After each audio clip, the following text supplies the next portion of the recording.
नमस्कार श्रोता बंधु, आसंतु शुणिबा प्रभु श्री जगन्नाथकर लीला कहानी। दिगंत दिगंत व्यापी समुद्रर घन नील जलराशि दूर दिग्बलय को चाहिए लगुछि सते जेपरि आकाश नई आसी समुद्र को चुंबन करुछि। नील आकाशर पाराबारे काहे केते अजଣା पक्षी। संध्या हेबाकू आउ कई घंटा बाकी अछि। क्लांत श्रांत सूर्य पश्चिम आकाश को लाल रंगरे रंगायित करी स्वर्ग को फेरी जिबा पई उपक्रम करुछि। समुद्रर गभीर बक्ष उपरे विराट एक जहाज वाणिज्य यात्रारे आगकू आगकू अग्रसर हेबारे लागिछि। ये आजिकालीर कथा नुहे, प्राय 500 वर्ष तलर कथा। सेतेबेले समुद्र रे पानी जहाज रे बेपार वाणिज्य करने विभिन्न देशर बणिक माने यातायात करुथिले। ब्रिटिश ईस्ट इंडिया कंपनी मध्य एमिति अनेक बेपार करने भारत वर्ष रे आसी पहुंचीथिला। आम कलिंगरू मध्य साधव पुओ माने जहाज रे बसी जाफा, सुमात्रा, सिंहल आदि देश मानंकु यात्रा करुथिले बेपार वाणिज्य पाई। सेतेबेले ये किछि नुआ कथा नथिला।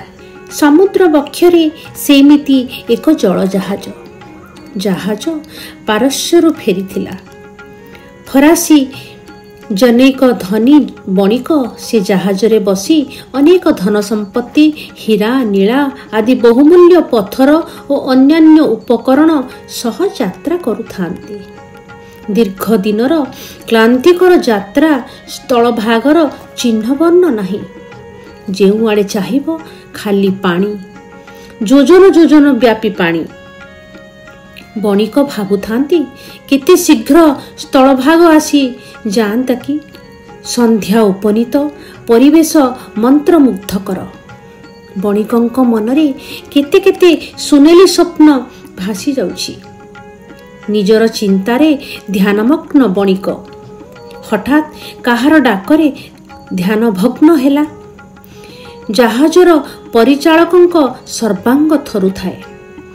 आखिरे विस्मयर भाव, मुहरे मृत्यु को सामना करिबार अहेतुक कातरता, भय। किछि कहि पारु नथांती से। बणिक कैप्टेन रो एतादृश अवस्था देखि परिस्थितिर भयावहता को चिंता करिबाकू चेष्टा करुथांती।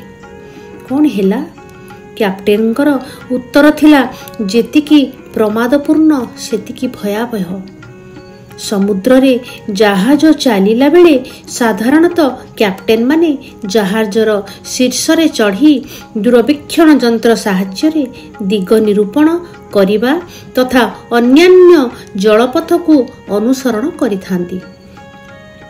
ये क्षेत्र रे ताहाई होईछि। एई मात्र कैप्टेन दूरवीक्षण यंत्र रे देखिबाकू पांती जे समुद्र बक्षरे आउ मात्र केते माइल दूरत्व रे तांको जहाज आड़कू माड़ी आसुचंती शह शह तिमी माछ। किछि मुहूर्त रे तांको जहाज जे तिमी मानंकर पेट भीतर को चली जीवो एवं से जहाज रे थिबा समस्त यात्रींकर मृत्यु निश्चित, एथिरे तिले मात्र संदेह नथिला। ये संवाद पाई धनी व्यक्ति जनक निज चक्षुरे देखिबा पई जहाजर ऊपर भाग को चढ़ी गले। सतरे से कौन देखंती? शह शह तिमी माछ पाटी आँ करी माड़ी आसुछंती। संध्याकालीन समयर शीतल पवनर स्पर्शरे मध्य भयरे जड़सड़ बणिकंकर सर्वांग झाଳରେ बुड़ीगला। रक्षा पाइबार उपाय कौन? तांको मुंडकू किछि बुद्धि बाट पशिला नाही। ताहेले तांकर विशाल संपत्ति, ये जीवन कौन मात्र केई मुहूर्तर? जहाजर समस्त यात्री धनी बणिक प्रत्येक जे जहार ईप्सित भगवान को प्रार्थना करने को लगिले। फल किछि हेलानी। दूरवीक्षण यंत्र से भयावह मृत्युर दृश्यर पुनरावृत्ति। हठात सही जहाज रे थिबा केही जणे विदेशी यात्री धनी बणिकों को सूचना देला जे बंधु मु देखी नहीं, मु जानी नहीं, किंतु सुनिछि ए पृथ्वी रे केउ देश रे जणे जगन्नाथ नाम रे जणे ठाकुर अछंती। से कुआडे खूब क्षमताशाली, से जहा चाहिबे ताहा करि देई परिबे। मु सुनिछि मात्र सेही अजणा ठाकुरं को प्रार्थना करिबा। से चाहिले आमको ए विपदरु निश्चय उद्धार करि परिबे। आउ ताहा ही हेला। धनी बणिक भाविले बंची रहिले जीवन रे केते केते बेपार हेबो, संपत्ति आसीबो, प्रथमे एथिरु बंचिबा दरकार। फरासी जनक सेहिटारे आंठु माड़ी बसीगले, प्रार्थना कले, हे अजणा ठाकुर जगन्नाथ, तुमे केउ देशर ठाकुर ताहा मु जाने नहीं, तुमर रूप किभली ताहा मध्य मु जाने नहीं, तुम विषय रे ये जीवन रे मु किछि ही जानी नहीं, मु मूर्ख, मु अज्ञानी। तेबे भी मोर पूर्ण विश्वास तुमे चाहिले मते मोर जहाज सबु किछि तुमे रक्षा करि पारिबो। तुम पाखरे मु शरण गली। धनी बणिक जहाज भितरे लंब होई सेही अजणा ठाकुर जगन्नाथଙ୍କ उद्देश्य प्रणिपात कले। किछि समय परे पुनर्बार तांकर ध्यान भग्न हेला। सामनारे कैप्टेन दंडायमान, मुहरे तांकर अविश्वसनीय हस। धनी बणिक जहाज ऊपर को उठिगले, आखिरे दूरवीक्षण यंत्र देले। से निज आखि को विश्वास करि पारिले नहीं। ए कार्य संभव हेला। निश्चित मृत्यु कबलरू वर्ती जाइथिबा मनुष्यटीए भली आनंदरे तांको पाटिरू कथा सरू नथिला।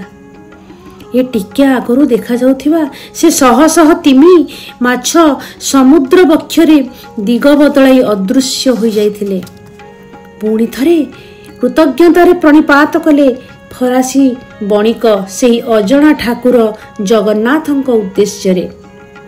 एपरी हेला परवर्ती समय रे सेही बणिक से जहाज रे थिबा तांकर समस्त संपत्ति पूरी आसी जगन्नाथଙ୍କୁ अर्पण करि देइथिले। से जहाज रे थिबा एक विशाल घंटी उच्चता प्राय 4 फुटरू 5 फुट एवं प्राय 3 फुट व्यासार्ध रे एक विशेष धातु निर्मित घंटी श्री मंदिर को दान करि देइथिले। एहा कपोल कल्पित कहानी नुहे, एहा सतरे घटिथिला।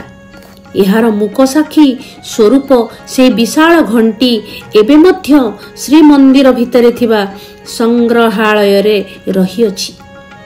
जे केही आसिले पूरी मंदिर भितरे देखि परिबे।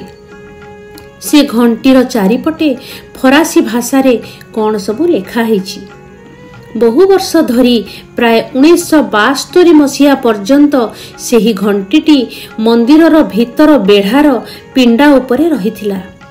सबुठारु आश्चर्यर कथा जे एभली के मूल्यवान धातुरे तियारी जे दीर्घ शह शह वर्षर खरा वर्षा शीत काकर खाई मध्य सामान्य नष्ट आजि जाए होई नाही।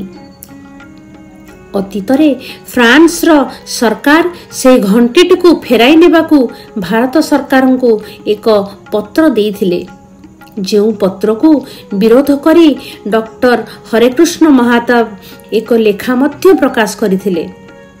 श्री जगन्नाथ जी जगतर नाथ केवल ओडियांकर नुहे, जिए तांको हृदयर सह डाकिब एवं तांको पाखरे निजकु संपूर्ण समर्पण करिदेब, से जे तार एथिरे कौनसी संदेह नहीं। से दासिया बाउरी हेउ बा फरासीर धनी बणिक हुअन्तु। बंधुगण, मु आउ गोटे सुंदर कहानी भक्त और भगवानंकर लीला को नहीं उपस्थित हेबी मोर आगामी वीडियो रे। जय जगन्नाथ।